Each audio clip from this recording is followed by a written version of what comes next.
Hello there, welcome to IGN's little character profiles on the various heroes in Dota 2. I'm Anthony Gallegos. With me is Nick Kolan. Hello. And we're here to talk about the Dota 2 hero Lifestealer. Lifestealer. Who is a strength hero. Yeah, he's a crawling zombie. He's a strength hero. I like Lifestealer a lot. He's really simple to play. Most of his skills are, or his biggest skill is his passive, which is Feast. It deals a flat chunk of damage based on his enemy's maximum health and heals him for that amount. No, actually not based on his maximum health. That's a very important distinction. It's based on his current health.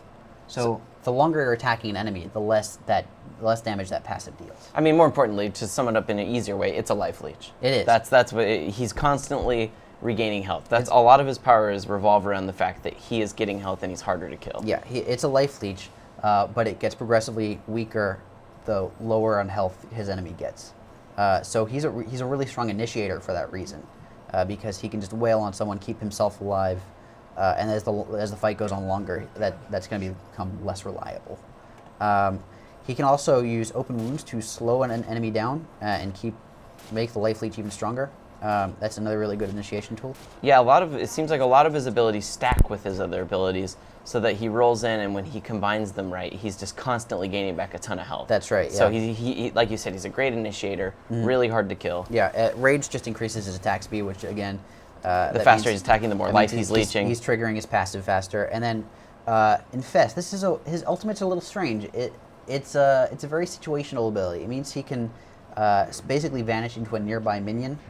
I mean, a nearby creep or yeah, monster. you like jump into a friendly creep and or an enemy. Sure. The way I was using it was I jumped into a friendly creep, and then now they roll into the enemy creeps. That's right. A hero rolls up thinking that there's no heroes there to fight, and all of a sudden you can pop out. You burst out. You gain that creep's health, and then you deal a big chunk of AOE damage around that creep. It's a good initiation tool, but like I said, it's very situational. It means you've got to hope for them to just wander over, or you've got to know where they are. I mean, you also can use it to gain health from the creep too. So I guess if you were really in trouble, you could jump into a creep, immediately burst out of it. And that's another good way to deal AOE damage from an enemy. His builds, you really want to focus on attack speed to trigger that passive really fast early on, and then, I mean, there are a lot of different ways you can build them. I know a lot of people like to just stack some damage on him, so that once the passive starts to become less important, he's still dealing good chunks of damage. Running around in the jungle is a must-do for him, just because his passive is so useful there. I mean, yeah, he has so much health regeneration that he can sit there and he can jungle and be effective in it. That's right. Yeah, I like him a lot. I think he's actually one of the best starter characters as well. If you're new to Dota, just because he's got a very simple and sensible tool set. And a lot of his stuff all revolves around his auto attack.